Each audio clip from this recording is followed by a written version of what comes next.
Let's go to Jim Bacon, who is the editor of baconsrebellion.com, the website that I hope you check a couple of times a week, probably. There's stories they cover at Bacon's Rebellion that you're just not going to see anywhere else, especially if you have hope that in this last year of a Youngkin administration, there can be some reform of Virginia's colleges and universities, starting with the flagship university of the University of Virginia, which Jim Bacon has been actively involved in the reform movement there as a former student and as one of the leaders of the Jefferson Council movement. Jim is with us this morning. I noticed your last post, I guess you put it up yesterday, about the med school at UVA, which is huge, right? I mean, that's one of the big employers in Virginia and certainly in Charlottesville and that part of the state. The school has hired some sort of law firm to do a review over what? What's going on? Good morning to you. Yeah, good morning, John. Yes, indeed. Things are moving fast and furious over in Charlottesville. I think we probably in the past briefly discussed this letter signed by 128 medical school and health system employees alleging the abusive managerial practices by the dean of the health school and the CEO of the health system, which are both joined at the hip. The health school is just the academic division. The health system is a $3 billion enterprise. And that caused a lot of hoo-ha over in Charlottesville. The problem was that the signatories, they signed the letter, but they didn't. When they published the letter, they didn't publish the names of the signatories. Mm-hmm. And they kind of did these broad. Their allegations were in terms of very broad kind of sweeping allegations in various categories of different kinds of abuses, but no details, no specifics. So the Ryan administration kind of attacked that and said, well, look, this is a bunch of anonymous people, and what faith can you put in something that people aren't willing to sign their name to? And the charges are also vague. What can you do with them? There's been a lot of back and forth between the administration and these people, and it was probably, although we don't know for sure, addressed in the Board of Visitors meeting, but the momentum is very definitely shifted. So whereas President Ryan early on said, he was highly skeptical, and he totally backed up the dean and the CEO.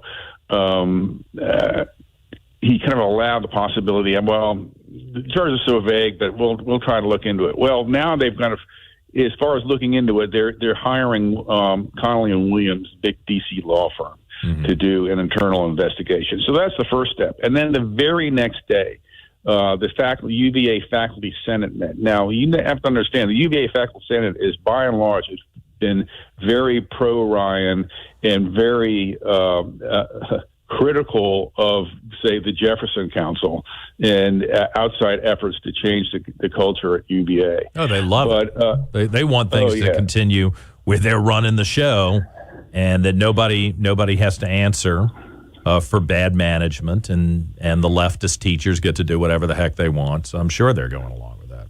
Yeah, so they're very much part of the status quo. But a med school faculty member by the name of Stephen Culp, who specializes in kidney cancers, so he's well respected. Mm-hmm. He's on the faculty senate, okay. And he openly comes out and he didn't say he's one of the signatories, but he basically is totally aligned 100% with the charges in the letter. And he kind of got somewhat more specific, but he laid out his case, talking about all the abuses and the alleged abuses. And the faculty senate went along with him, unanimously endorsed kind of a statement that said, this is outrageous. We need to get to the bottom of this.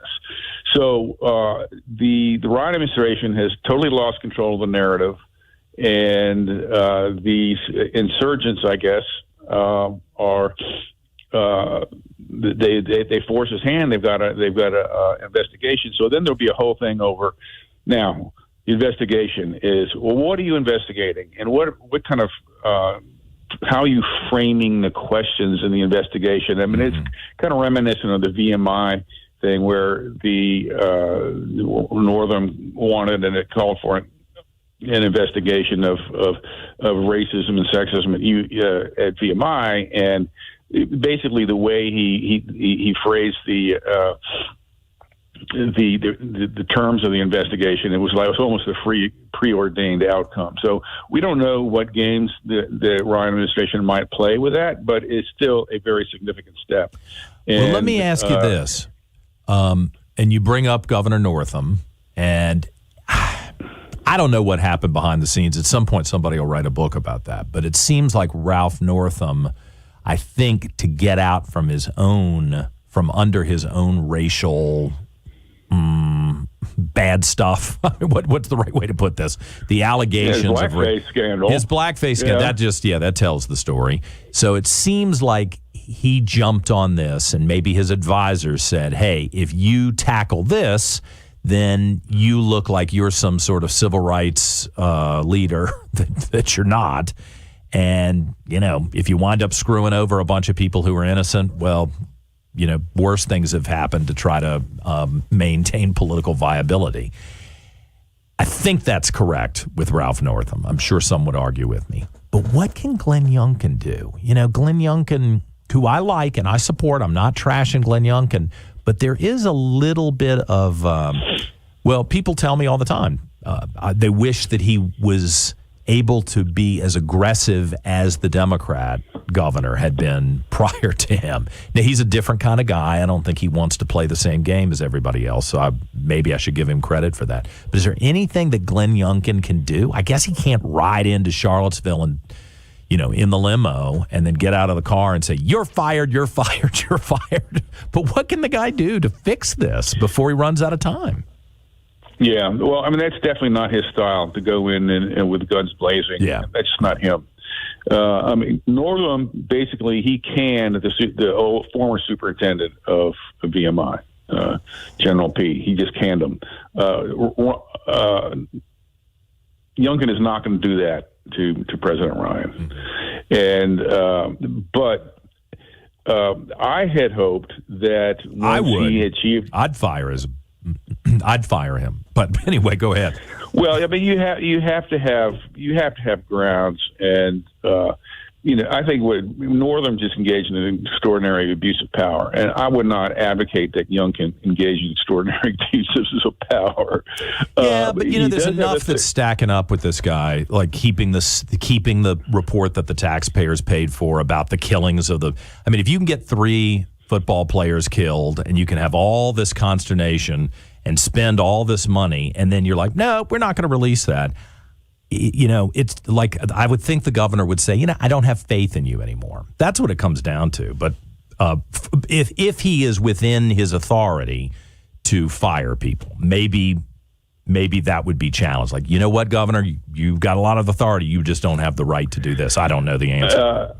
I'm not 100% sure of this, but my sense is the governor cannot fire the university president. He can tell members of his boards of visitors to fire. I want him out. And so he can say, you have lost some of my confidence, and I think you should resign. He can call for resignation. He can actually fire him. Right. But so the question is, like, the things that Ryan has done, do they rise to the level of kind of either incompetence or negligence or wrongdoing to warrant that kind of action?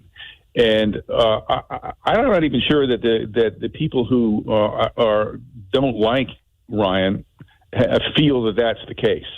And but there are people who would like to get rid of him. But I think our side, we believe in due process. It's got to get worse before we get rid of the person. Well, my patience for all of this is running thin. And as I watch the clock run out on the Youngkin administration, I just think, okay, in the end, will you be able to point to reforms, or will the bureaucracy have won because they do what they always do, which is just watch the clock and act nice, and then dare you to do what the Democrats would do, which is go in with a flamethrower and just burn everybody out, But right. Yeah.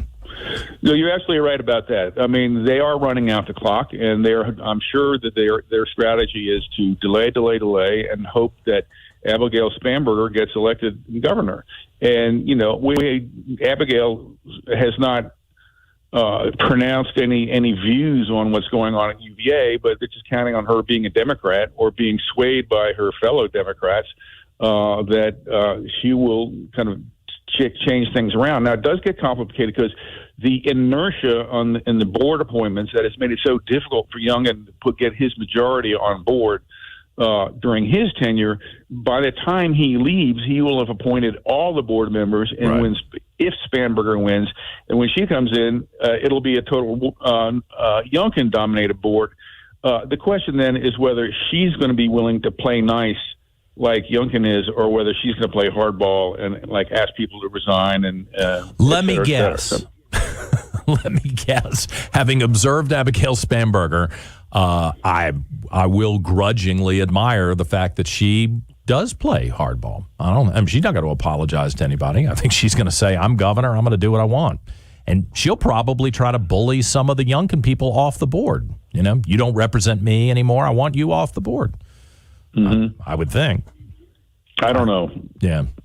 Well, I don't want to put you. I know you got to deal with these people, but my observation, Jim, is that nobody gets fired anymore. Whether it's Michael Rao at VCU, you get these three football players murdered, and nobody really wants to talk about it up at Charlottesville. Wahoo wah, go, go, go. Let's have a good football team. I mean, nobody really wants to deal with the problems. And at some point, Republicans and people who actually want to restore some I don't want to impugn UVA, but I do think we've got an integrity problem, and we've got a